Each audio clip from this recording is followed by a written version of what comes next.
Hello and welcome into an all-new edition of the Belly Up Fantasy Live Football Show on the Belly Up Sports Network and partnered with Rotobot AI.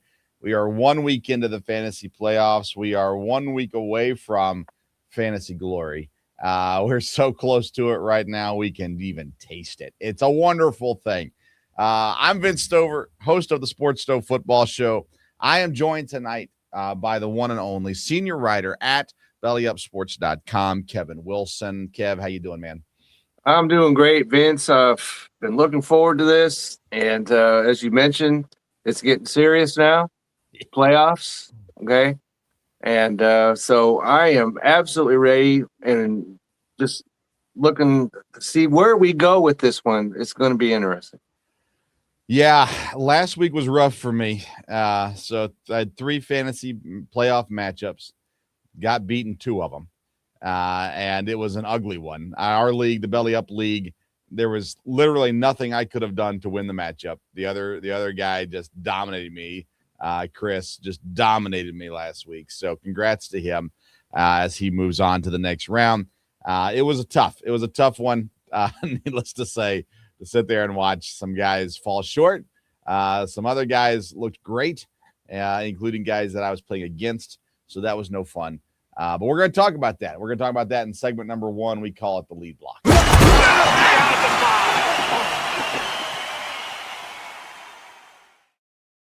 All right, in the lead block, we are starting off with standouts and busts from last week, the first round of the playoffs for most people. And I'm curious, Kevin, who stood out to you last week in that big matchup of the first round of the playoffs? Well, I'm not going to get into Mr. Pitts. That's an obvious one. Yeah. Okay. But I'm going to talk about CeeDee Lamb, though, who had 111 yards versus Minnesota. Even though they lost that game, the Cowboys, he put together a 19 fantasy point day. And so he was my first round pick. And so I've been glad to see him. Even though he was hurt earlier, he's been a pick that has come through again and again and again. And so I thought that I would lead off the show by giving him a shout out, even though no surprise except for people that live around here. The Cowboys are going nowhere, but CeeDee Lamb stood out once again. Well, I'm going to go with a high draft pick as well from last week, and it was my second round pick in Travion Henderson, where I was, beating the drum for this kid, really high on him. And early in the season, it didn't look pretty. It was really, really rough. He wasn't getting carries, he wasn't getting touches, all this stuff. But in the playoffs and late in the season, of course, he has showed out. Against Buffalo last week, he had over 30 fantasy points on 14 carries, 148 yards, and 2 touchdowns rushing the football last week, which is it was one of those things where when you're sitting there and you're drafting a guy and you draft him high and he looks like a bust early on, and for him to come alive, especially in the playoffs, was really excited about that. So Travion Henderson, thank you for not letting me down come playoff time. That's always big. And one of those guys that led in fantasy points this week is, in fact, a kicker. Yeah. And I have to mention him because otherwise we'd be talking about Grandpa, Uncle Phil, more than we probably will. But so Jason Myers, I got to give a shout out to him. Yeah. He's my kicker in fantasy as well as on the real Seahawk team. 6 for 6 in field goals, 36 fantasy points. Yeah. There are lots and lots and lots and lots of players who didn't get 36 fantasy points. Yep. So if you had him on your roster, he almost certainly single-handedly got you to the next round. He had a big week for sure. And one more standout I want to mention from last week's Darren Waller, tight end at Miami. It's a guy that we had no faith in when he announced he was coming out of retirement. I had 0. He had a few big games, got injured, was out. First 2 games back from injury, really didn't look that great. This week against Pittsburgh, 7 catches, 66 yards, and 2 touchdowns. And so if you had him in your lineup, he was definitely a big help to you this week, 25.6 fantasy points. A big week for him as well, and really stood out this week to do some special things. But Kevin, who was on the other end of the spectrum, not the standout, but more the bust for you here in last week? Well, unfortunately for me, because I beat the drum for this guy, and that is a tight end, Brenton Strange. Yeah. Okay, because I liked what he had going. I said, get this guy because he was available in a lot of leagues. Pick him up. What does he do? 1 catch, 3, count them, 3 fantasy points. Yeah. So you talk about a player who went, and this is Jacksonville is scary good on offense. Where was this guy? Nowhere to be found. 3 fantasy points, and that's all you get out of him. Tight end is a difficult position to begin with, but I'm certainly glad that I was on my first round bye in my home league because it would not have looked good. Fortunately, I went with Theo Johnson over Brenton Strange in my league, and that was a better play for sure. It was a tough week for Brenton Strange. How about Jahmyr Gibbs? This guy has been great all season. Just a few weeks ago, he had a 50-point game. Last week, a 37-point outing. And then against the Rams, he shows up, 13 carries, 38 yards, no touchdowns, 9.8 fantasy points when we needed them the most. It was an absolute bust. And the Rams are good, and we'll probably look at that as we look at starts and sits and things like that as well. But for a guy like Jahmyr Gibbs, who's drafted in the first round, who's drafted up there, top 2 rounds for sure, but top round, first round, I think everywhere. For him to go with a single-digit outing in the playoffs that's just crushing. That certainly is. As we talked about him last week, 50 fantasy points in 1 game, and he's disappeared since then. Yeah. All right. So, unfortunately for you, one of my busts from last week has to be Romeo Doubs. Going up against Denver, we know that's a tough matchup, but still, you can do better than 5 fantasy points. That's all he had. 2 catches, 36 yards. And Green Bay, our offense, looked pretty decent in that game, but he was invisible. So you can't trust these wide receivers. Maybe you can, because that's your team. But if you have a wide receiver from Green Bay on your fantasy roster, I don't know. Well, it's back to, we talked about this in the preseason, and then people got hurt, and it kind of worked out really well for Romeo Doubs. But when everyone's healthy, it's like, well, who's going to go off? Christian Watson's played really well since his return. Now Jaden Reed comes in and he has a good game.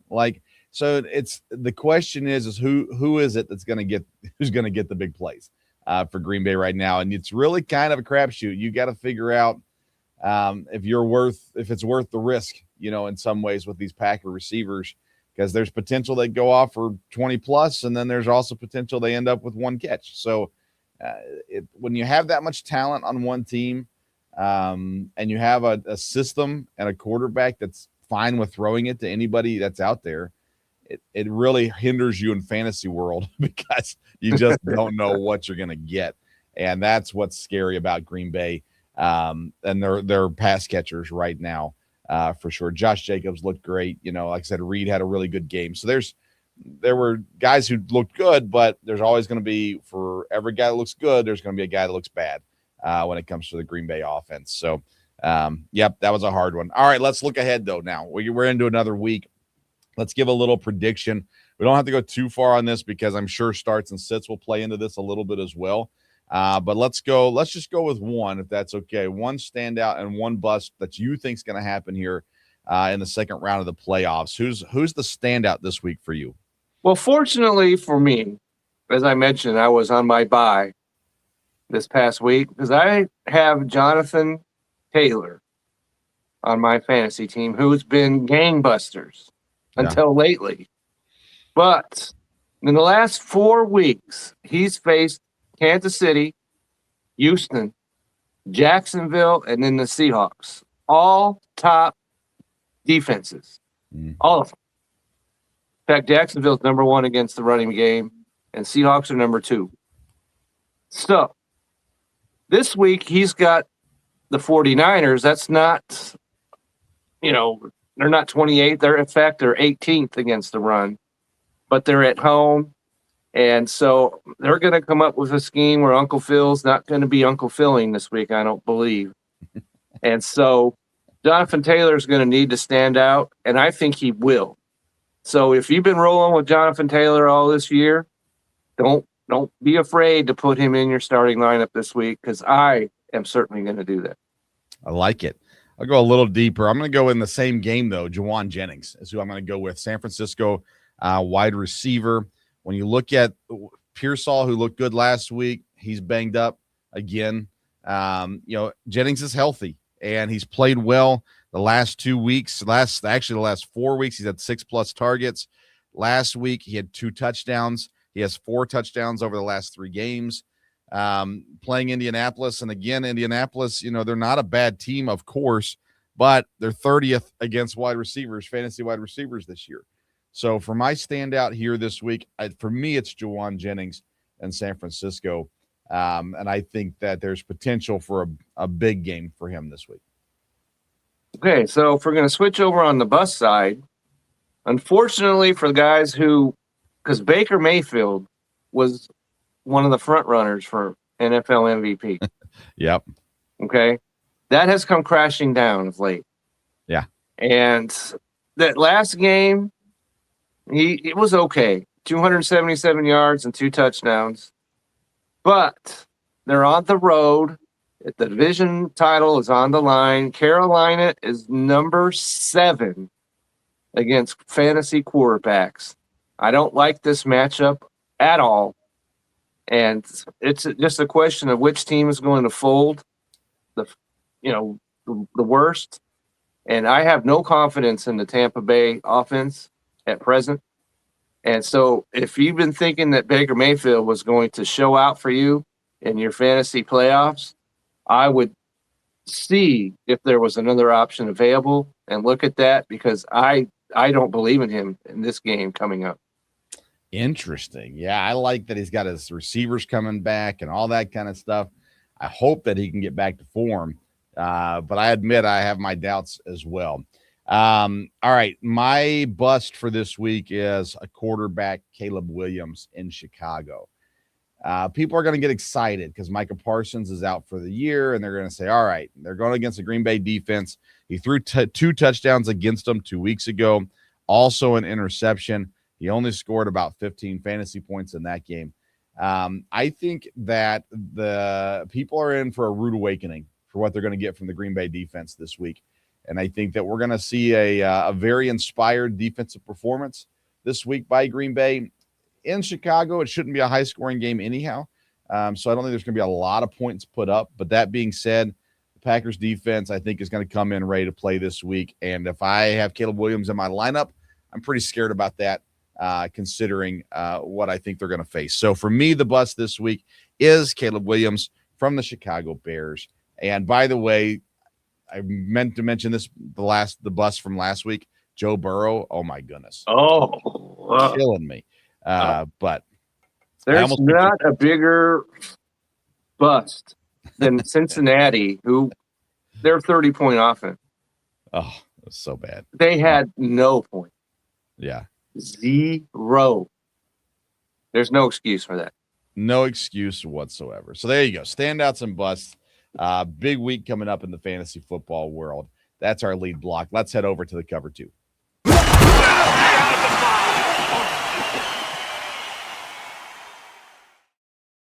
All right, so there's plenty of news. I mean, my goodness, injuries last week. That Packer game as a Packer fan was just brutal. Micah Parsons done for the year. That doesn't impact fantasy a ton, but definitely it's not helpful. Jaden Daniels shut down for the year. Won't see him again this year, which we agree is the right move for there. Patrick Mahomes, he's done ACL and LCL, so he's out, and we'll see when he gets back. Knight at Cardinals running back, who we've kind of liked a little bit. He's done. He's on the IR as well. So just a crazy, crazy week for injuries this past week. And I'm intrigued to see like I said, I don't think it impacts fantasy a ton, but it does impact the NFL world, I think, greatly with all the injuries that happened last week. Especially, when we talk about Patrick Mahomes. Yeah. Because ACL injuries, and you throw in LCLs you just mentioned, and that's usually, given to a year to come back from. Yeah. And so we're at the end of the year here. So if he takes a year to get better, then Kansas City won't have him, and you can almost guarantee that he won't be there when they start the season a year from now. And maybe he'll be one of those guys that comes back in 6 months or whatever it is. But so if you're a Kansas City fan, or if you've got guys that are on the Kansas City fantasy bandwagon, this cannot help them one iota. Yeah. And since Kansas City is now out of the playoffs, what are they going to do going forward? Do they put in some younger guys to see who could, possibly play? Because there's nothing for them to lose. So if you've got Rashee Rice or one of those guys, maybe this is not certainly not a good thing. Right. But it's even worse because maybe they don't play these guys a ton. Right. And so that is a huge concern if you've got any Kansas City fantasy guys on your roster. Yeah, I think they'll play everybody. I mean, Kelsey might, maybe he gets less snaps. This might be his final run anyhow. So maybe he just, I think at the end of the day, they're going to still play out the year and all that kind of stuff. It's not like college where, you got guys graduating, transferring or whatever. It's, who's going to be there next year. So yeah, we'll see how they handle it all. And we'll come back to that playoff elimination here in a second as well, because Mike McDaniel said that Tua might get benched now that Miami's out of the playoff hunt. And it's like, well, are we going to see Zach Wilson? Are we going to see Quinn? Please. Like, what are we going to see there? Can we not do that? Why? Well, now hold on a sec. Why? Because if you look around the league right now, how many second opportunity guys have had success this season? Why not give Wilson a chance? Well, because he's embarrassed the Wilson name more than once. Okay. So I would prefer that not happen a third time. And, but you're not going to play what's his name? Quinn Ewers. Yeah. Ewers. Okay. There's no upside there to me. Why not? He's a draft pick, 7th round draft pick, highly touted out of high school. He was the backup. He played a few snaps against Cleveland, earlier in the season. Like I do not understand, if you got a guy on your roster that's a rookie, especially, why not throw him out there? Because you need a new quarterback in Miami. Why not at least know what you have on your roster? I would much rather see him than Wilson again. Yeah. And, this notion that people talk about, everybody deserves a second chance. That is not true. Not true. Everybody might deserve a chance to have a second chance. Yeah. But he's already had that. Yeah. So if that's what they decide to do, and now that question comes down to is just how much in trouble is he, the head coach. Yeah. Of losing his job. Yeah, I mean, they have to change coach or quarterback or both. Or both. I can't imagine that they don't, change one of those things. And I don't know why you would stick with Tua in this. I could see McDaniels not getting fired at the end of the year, but I would expect him to. But it wouldn't surprise me if Miami chooses not to do it. But if I had to put money on it, I would say they're going to fire him at the end of the year. But I'm going to go back to the Zach Wilson thing. Like the way that the backups have played, the way the second chance guys have played, if he can come out there and show out for 2 games and show some promise, the trade value goes through the roof, for Miami. And so I don't think that they expect Zach Wilson to be their quarterback next season, but maybe they can play him enough to get some trade value going to move him. I don't know his contract. He might be a free agent at the end of the year. I'm not sure.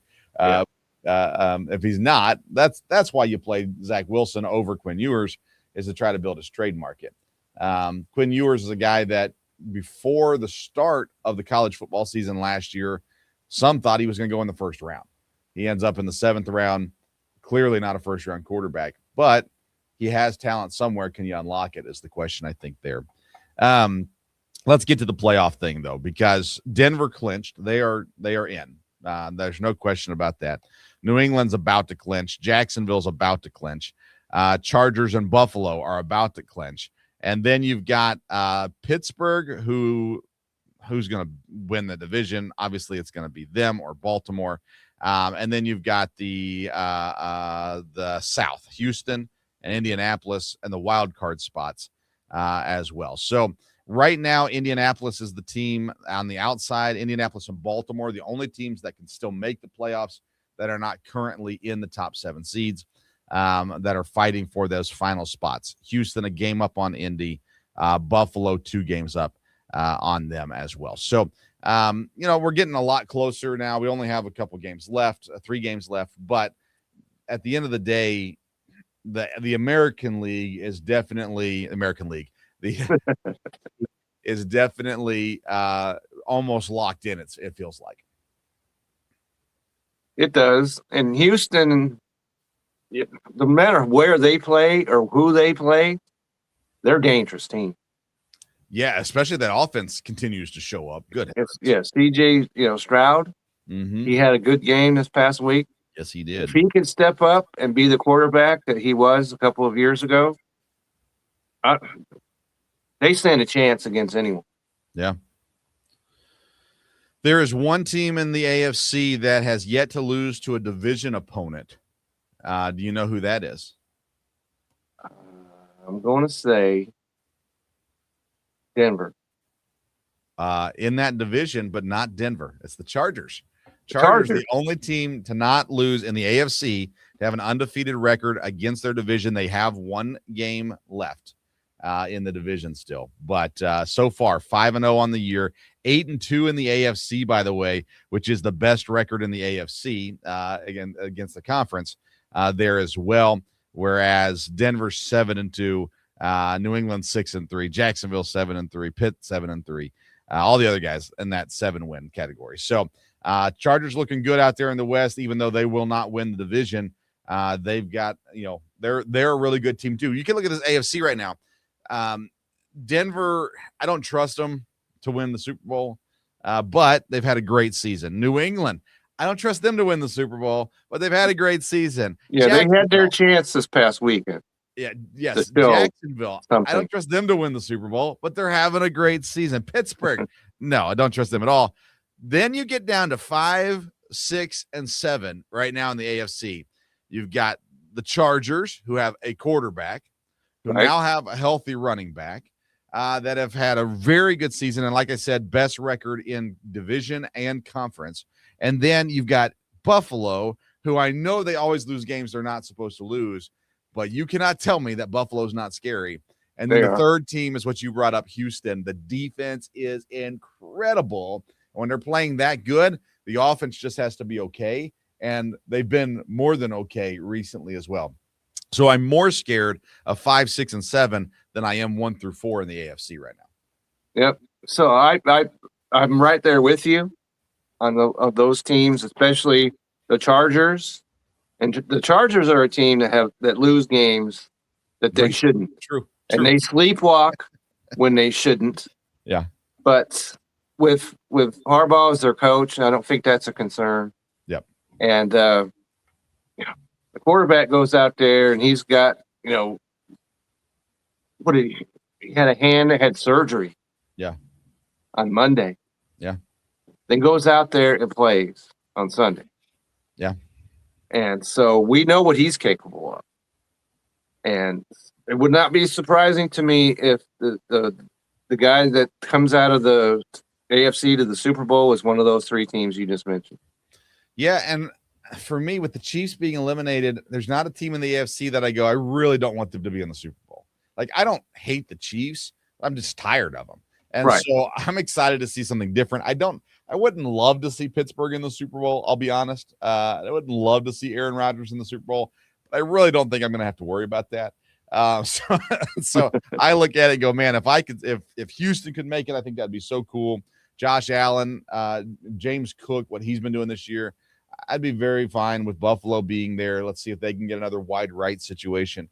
Denver, New England with the young quarterbacks like Jacksonville. That Jacksonville's a crazy story right now. It is. Liam Cohen, what he's doing down there in his first year as a head coach is incredible. That I don't feel like any of those guys have been superstars on that team this year, but they're winning football games, and they're doing what they got to do right now as well. So that's the AFC. Let's jump to the NFC. One team has clinched over there as well. That's the Los Angeles Rams. The Bears currently in first place in the North, and they play Green Bay this week, so that will all but set that up. And then Philadelphia and Tampa currently in the lead with the tiebreaker over Carolina. That will settle itself out as well. Then you've got Seattle and San Francisco, who are all but locked in. They are not locked in, but all but locked in. And Green Bay at 7 with Detroit. And at 8, I think Detroit's really the only other option for a wild card spot. Carolina could still win the division and make it in. But I think we're down to 8 teams, not officially. Carolina and Dallas and Detroit are all still technically eligible. But I think we're down to 8 teams plus, and then whoever wins the AFC South is kind of what we're looking at right now. And we got to figure out if Detroit, Green Bay, or Chicago falls out, out of it at this point too. Well, I think that all of that will shake out Thursday night. Yeah. Because we know that Thursday night games are something that you'd just rather avoid in most cases. But that's not the case this week. You've got the biggest game possibly in the NFL coming up on Thursday night. Because you've got the number 1 seed and the NFC West title up for grabs. If the Rams win that game, they will win the division. Because the Seahawks can't. They'll be behind by a game, but 2 losses in the division to them. And so they need to win that game, because then there'll be a game up on the Rams. And they've got the more difficult schedule coming up after. They got to go to Carolina, and they could still be battling for the division. Yeah. And then they've got to go to the 49ers. Yeah. And the 49ers are a team, I hate to say this, they're a team that scare me because they've been winning and they're not healthy. Yeah. But they're getting healthy. Correct. So I think whoever goes to the Super Bowl is coming out of the NFC West. Although McCaffrey showed up on the injury report last week. I saw that. I did. And that gives me, because I've got him in 2 fantasy leagues. Yeah. I like Seattle. I think the Rams are the best team in the NFC. That's where I sit right now. If Stafford's healthy, they're the best team in the NFC. But the NFC is good. There's a lot of good teams that on any given Sunday can do the job over there. And I think the playoffs are going to be a lot of fun, especially the NFC. I would like to read for you a tweet from January the 13th, 2025. Made on a very wonderful Twitter account called @SportsStove. And I tweeted this out on January the 13th of this year. Vikings fans are going to miss Sam Darnold next year when they are an 8 or 9 win team with JJ. You can bookmark this post. The Vikings are eliminated.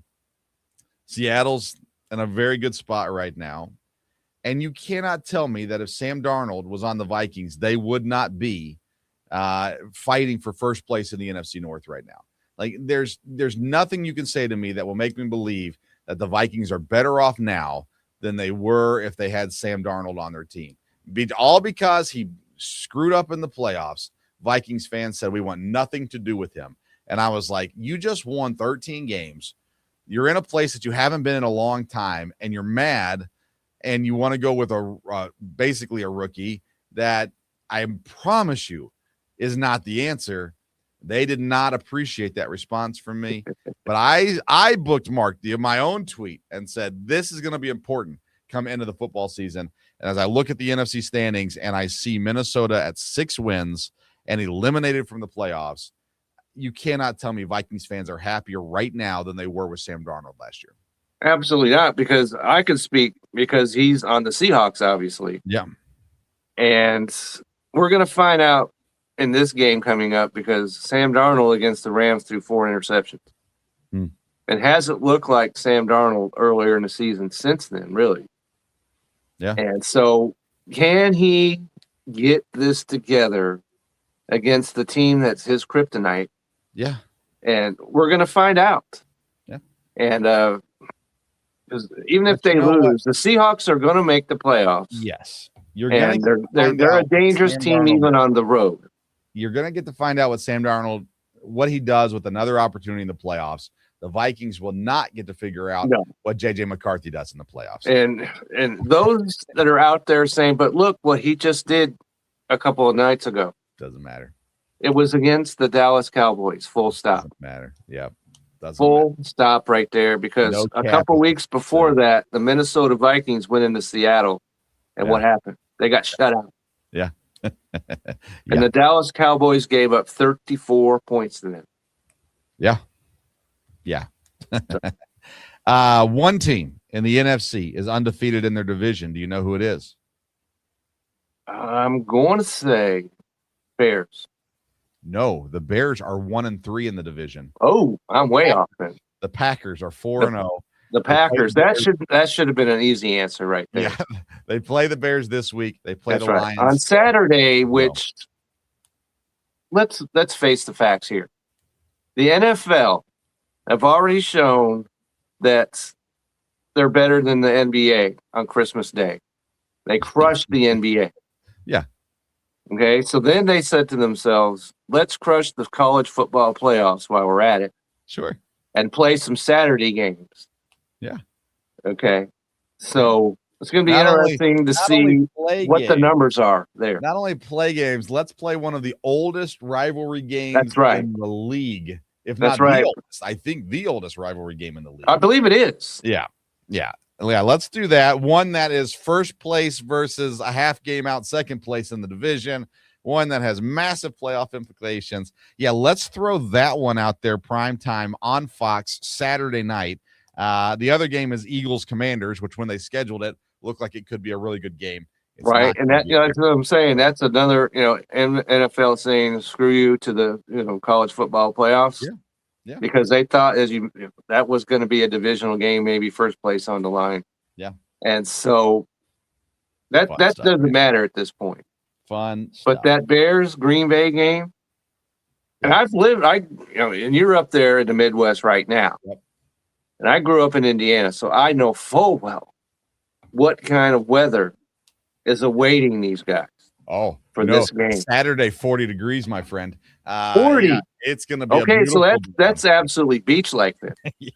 Yeah. Okay. Yeah. Yeah. Because that was not the case this past game. No. When the Bears played Cleveland. Yeah, we were in the 30s today. We're going to be in the 20s on Friday, but back to the 40s on Saturday in Chicago. Yeah, it's going to be you got the lake effect. You can't. That's no joke. Which I'm well aware of that. Yeah. So that being said, though, they didn't put a great game like the Jets at the Saints on Saturday. Or the Bengals at the Dolphins on Saturday. But we do get the Packers Bears, and we'll be excited about it to say the least. Yep. So better have your favorite drink, whatever that may be, and some food on the side, and just strap in for that game. I'm looking forward to it. For sure. All right. Anything else news-wise you want to talk about? Let's see. Well, Phillip Rivers. Yeah, Phillip Rivers. He's starting again against the 49ers. It's wild. And now there's a game tape on him. Don't look for this. This is going to go extraordinarily badly for Phillip Rivers in this game. I mean, the game plan, it doesn't matter if you have tape or not. The game plan is you got to hit them. And Colts' offensive line has been good. It has been very good. Game plan's good. I mean, there's, the guy's old for a football player. He looked great for the time off. I mean, he looked way better than I thought he was going to look, all that kind of stuff. But the game plan is simple. It's just, can you execute the game plan is the question mark when you're playing. I think the 49ers can. Yeah. So that's why I'm saying Jonathan Taylor needs to have a big game this week. Yeah, I agree. So other than that, let's see, because there are, you mentioned all the big games. Buffalo at Cleveland, we've got coming up. New England at Baltimore is coming up. How about, we mentioned Jade Daniels. And at this point, do you know who has the number one pick in the NFL? It was made today. Titans or the New York Giants. Yeah. Neither one needs a quarterback. So that'd be interesting to see, because I saw that if the Titans had the number one pick, and whoever, I forget who it was, but they said I'd trade that pick immediately. Oh, yeah. Yeah, the Jets, first of all, there's the Joe Burrow rumors that he could be available. I have a hard time believing that. I'm not buying that one iota. Yeah. But unless these teams are going to trade for a established quarterback, Vegas, the Jets, those are the two teams that I have my eye on for moving up to number one, because they're not going to have to move that far, so they don't have to give up as much as some people. They have to get a quarterback, and we're still waiting to see who all declares. But right now, there's may only be one first-round quarterback in this draft. If Dante Moore comes out, that'll change. If Ty Simpson comes out, that could change. But ultimately, Mendoza's the get right now. So somebody has to trade up to get him, and the Giants and the Titans are definitely not going to draft him. And I don't think they love anyone so much that they do not want to move out of the number one overall pick either. So it's not like they're going to say, nope, we got to get Arvell Reese. No, he's a good player, but no, they'll trade back, get more things with that. And yeah. So I don't think anybody's beaten down Diego door either after given what happened on Saturday night. They weren't beating it down anyhow, but yeah. No. But it's that we just, before I came over here, we did our Seahawks sessions. Yeah. And we discussed, because Diego Pavia went to New Mexico State before he went to Vanderbilt. Right. And that's my wife's alma mater. So that was extraordinarily embarrassing for this household. Yeah. So, all right, let's keep it moving. We're going to get in now. That's right. Our starts and sits this week for read option.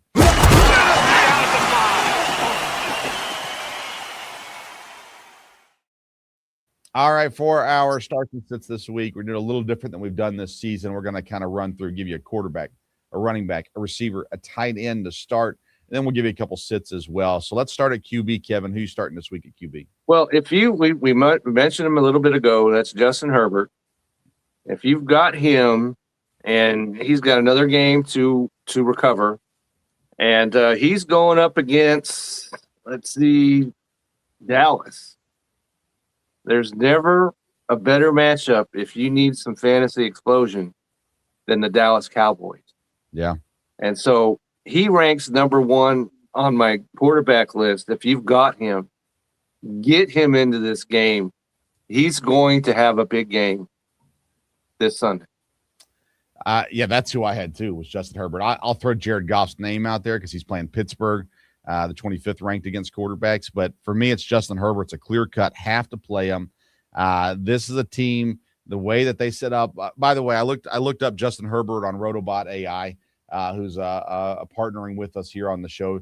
And the first thing that they say about Justin Herbert is that Dallas's defense utilizes a single high safety 55% of the time, which favors the underneath passes then for the offense.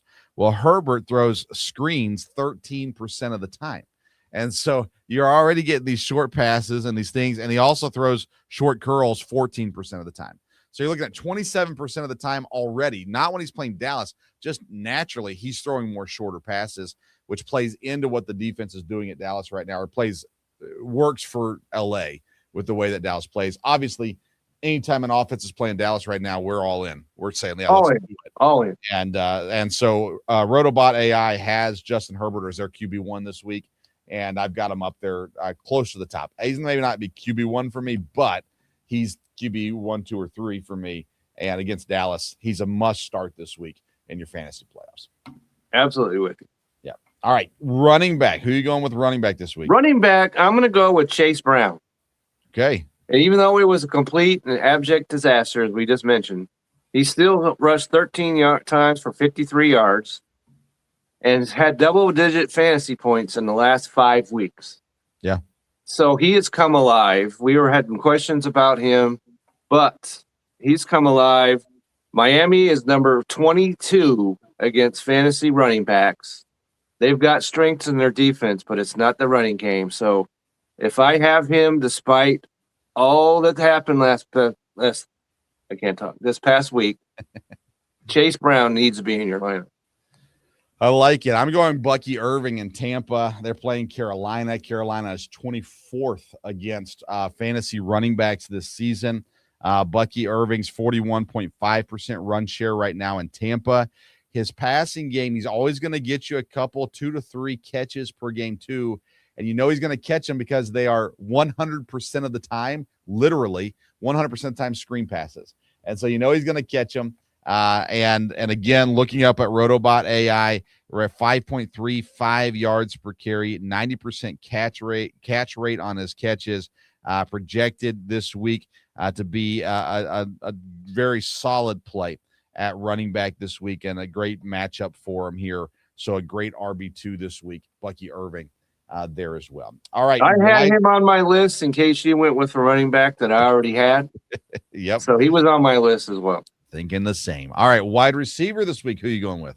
I'm going to go with Jameson Williams of Detroit. Yeah. Who, against the Rams, who have an excellent defense, caught 7 of 9 passes, 134 yards, and a touchdown. That's a sterling game, no matter how you look at it. And this week, he has Pittsburgh, who has the 27th ranked defense against wide receivers. And Detroit's in a must-win scenario. They're going to come out. It's going to be an offensive explosion in this game. So I think that he is going to have a huge game. And if you picked him up as we recommended you do him a couple of weeks ago, this is the guy you want in your lineup right here. I like it. I'm going with the Arizona Cardinals wide receiver, Michael Wilson.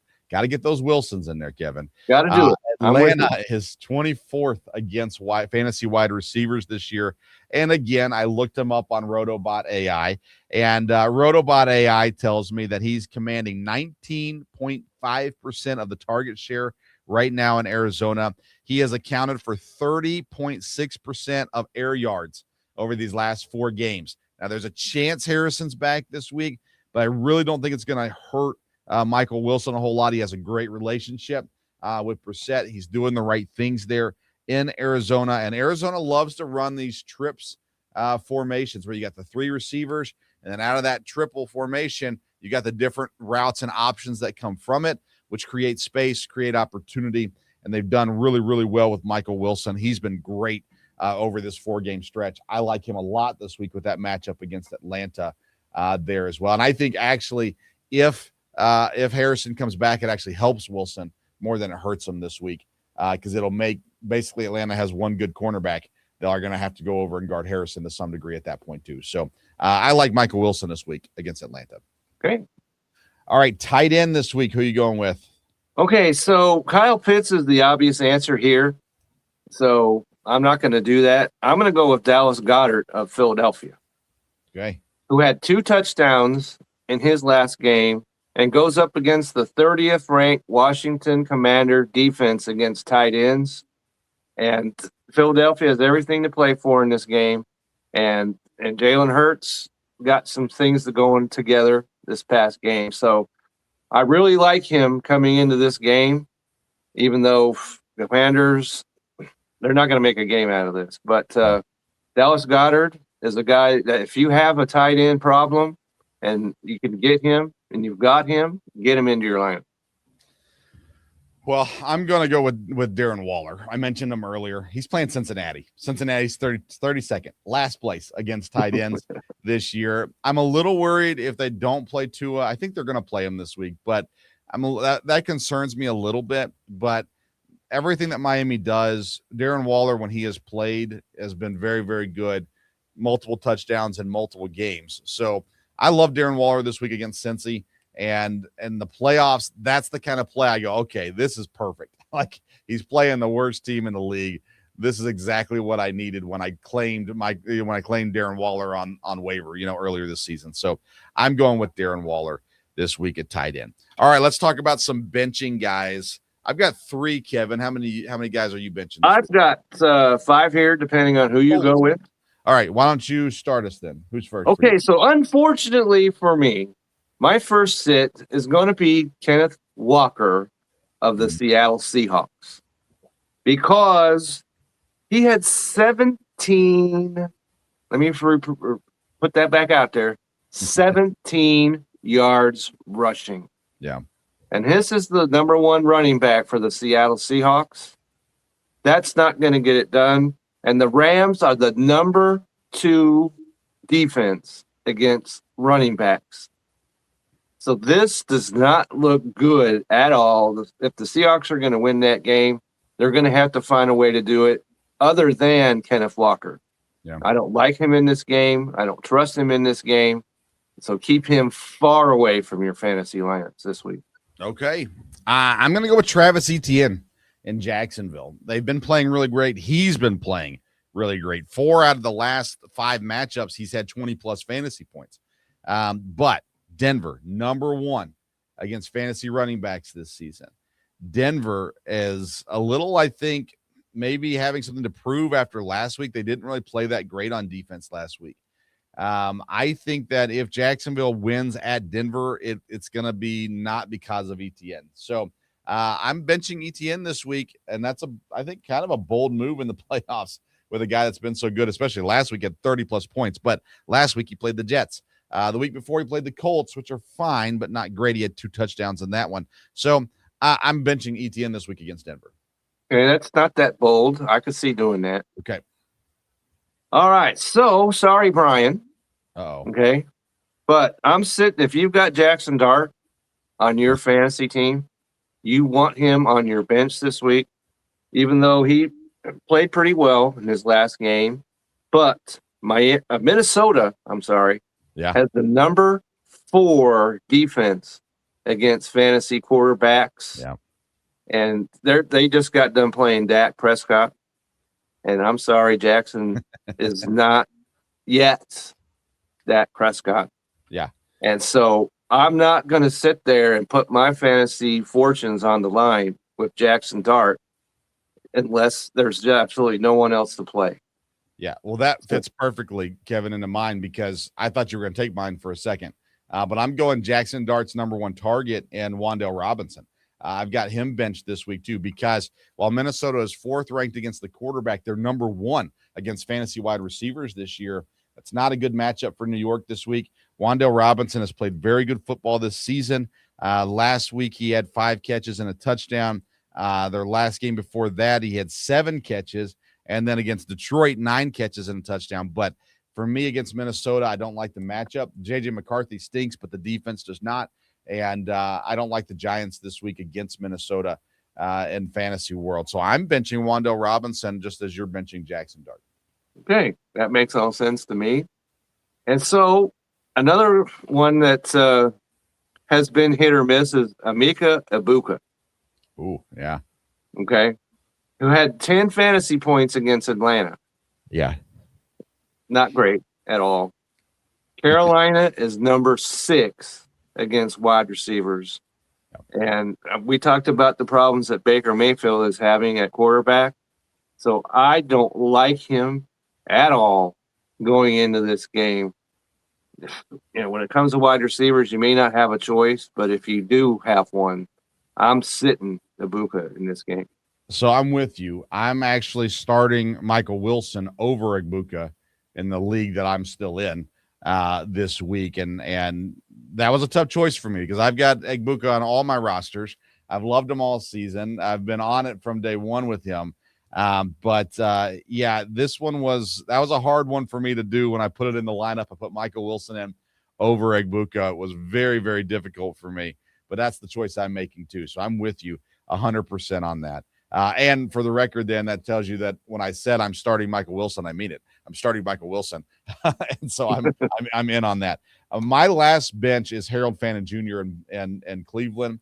I love the season he's had. I'm excited for him and his future. But they're playing Buffalo, and Buffalo is number 1 against fantasy tight ends. And Buffalo is I said it before, that every game's a playoff game for them at this point. They showed it last week in beating New England. Cleveland's defense is very good. Their offense is not, and Buffalo's defense is really good against tight ends. So I'm sitting Harold Fannin this week too. Okay, so one last guy I'll throw at you is also a tight end. That's Jake Ferguson of the Cowboys. Yeah. Okay. Had 2 catches, 3 fantasy points against Minnesota. All right. The Chargers are number 8 against tight ends. So I don't like that matchup one bit. And so there's got to be a better tight end out there. Go find him, because Jake Ferguson is not it for this game to me. Yeah. I like it a whole lot. All right, there you go. Starts and sits for this week. Let's win your championship this week, or let's get to your championship this week by using these strategies as well. Kevin Wilson with great ones. Rotobot AI really helping us out there as well. All right, let's head into our red zone.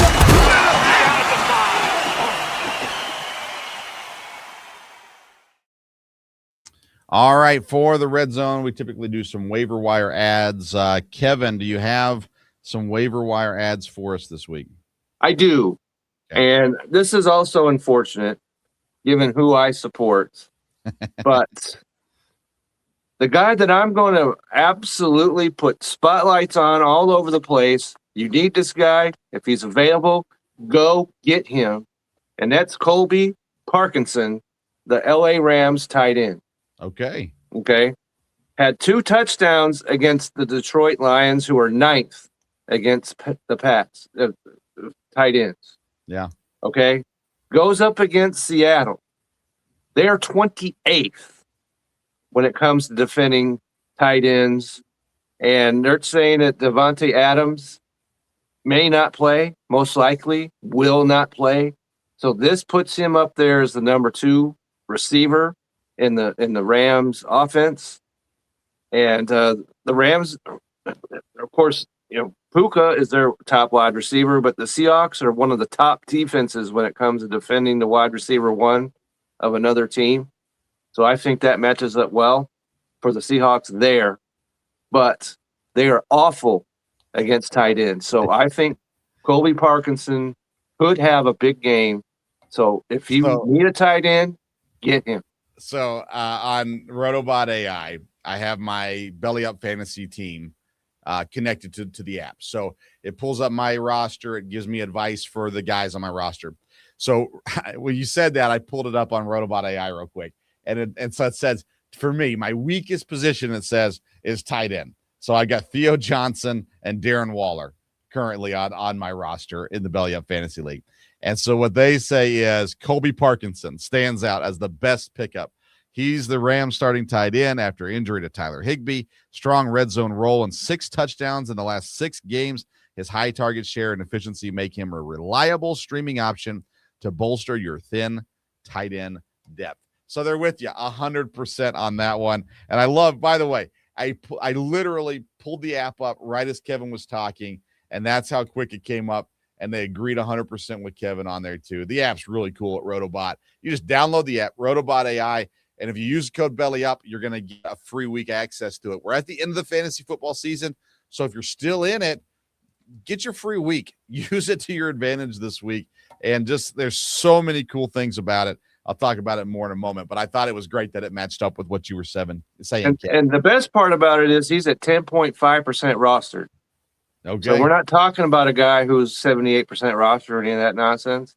Yeah. He's available. Yeah. Go get him. I like it. Anybody else? Oh, let's see. I've got, how about Adonai Mitchell? Okay. Of the New York Jets, who's at 29.6% rostered, who played against Jacksonville, caught 6 of 9, caught a touchdown, goes up against New Orleans this week. So I like that as a matchup. So if you're needing some wide receiver help, 29% rostered, he's not as available, but if he is, I would look his way. Yeah. I like it a lot, Kevin. I appreciate all of that advice this week. All right. So we're going to close the show talking more about Rotobot AI. First of all, I want to praise Rotobot AI. Okay. You say, what is Rotobot AI? Well, Rotobot AI is an AI fantasy football platform equipping users to make decisions faster and smarter. And Rotobot AI is able to recognize each user's unique scenario. You attach your team to it, and it gives you advice. So right now I've got the app pulled up, and on my team, it gives me some options on the bottom of the screen. It gives me betting insight. I don't bet, but it gives me some betting insight. It gives some information about prop bets as well. It gives me the waiver advice that I read to you. It talks about Blake Corum because he's on my roster. So when I should play him versus when I shouldn't play him. It gives me positional grades, so where I'm strong at, which running back I'm incredibly strong at in this league as well. And so, and then matchup probabilities, all kinds of other things with it. It really is a really cool app. They're growing it. They're making it better every single week. Download Rotobot AI, and then you can get the free week of access using the code BELLYUP. All season long, we have been challenging Rotobot AI. We've asked a specific question: who's going to score the most in receivers this week, or running backs, or tight ends? We've brought it down to different categories and different things all throughout the season.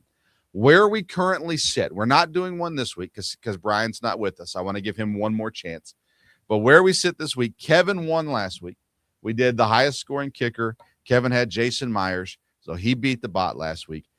Congratulations to you, Kevin. That's 3 wins so far on the season there for Kevin. So next week, we're going to try to do one more beat the bot, and then for our season finale show, we'll see what happens from there as well. But it's been fun with Rotobot this season, kind of using the app, seeing how it works, and them letting us be a part of their stuff and them being a part of us. We appreciate it. And the way that you can show Rotobot AI some love, let them know you heard about them on the show, is if you download the app, use the code BELLYUP, you get your free week, and they'll know that you heard about them right here on the Belly Up Fantasy Live Football Show. All right, Kev, what do you got going on this week, man? Well, as you're well aware, I put into the can just before I came on this show. The Seahawks sessions are part of the BS Time to BS network, and we talked about the pregame of the Rams Seahawks Thursday night matchup. So you definitely want to get it over there and take a look at that. I talked about my 3 keys for the Seahawks in that game, so you're going to want to check that out. And on Twitter, I guess we're still calling it, Kevin62, WILSEA.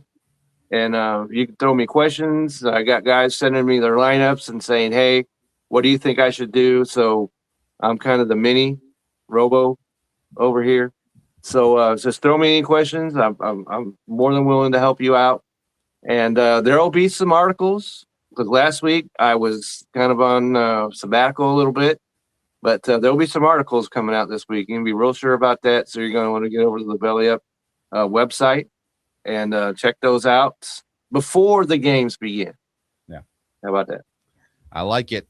This week I've got the Sports Stove Football Show coming out Thursday. It'll be live Thursday, early afternoon or late afternoon, I guess, early evening.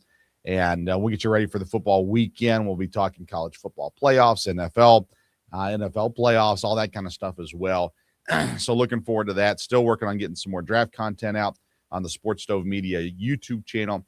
If you love the NFL draft, I promise you'll at least enjoy arguing with the content over there at the Sports Stove Media YouTube. So check that out. We've had great interactions over there. Tons of draft content. So please subscribe over there. Follow us on Twitter at Sports Stove on Twitter and Instagram for that matter as well. Next week, we're not going to do a show live on Tuesday night next week, but we're going to have a show at some point next week. We just don't know when yet. It'll be there. Follow at Belly Up Sports on Twitter. You'll see it there as well. And our Facebook, we got a lot of stuff going on over at the Belly Up Sports Facebook page too. So we'll have some sort of content for you next week. I don't know when it's going to be just yet. So we'll get that to you with the Christmas week coming next week. A lot of business going on there. And then the week after Christmas, we'll have our season finale of the show as well, and look back at awards and all the good stuff coming down the road too. So a lot of fun stuff coming up here on the Belly Up Fantasy Life Football Show. Brian could not be with us today. He's been with us all season. He'll be back with us hopefully next week, and I always appreciate him too. He'll probably have an article out this week too on bellyupsports.com So make sure you check that out too. Yeah, All right. absolutely. Especially his Notre Dame. Oh yeah. Yeah. It's Few not things on fantasy them. stuff. So check that out. All right. That's it for today's episode of the Belly Up Fantasy Live football show. Good luck this week. That's right. Championship. Come back. Unless you're playing me, and that would be Dustin, my Seahawks Sessions cohort, and I are going head to head in our home league this week. So, as they always say, I hope that you just have fun. There will be a loser because we cannot all be winners. That's what your takeaway from today's Belly Up Fantasy Live football show. We'll see you next week to celebrate Christmas and fantasy football all at the same time.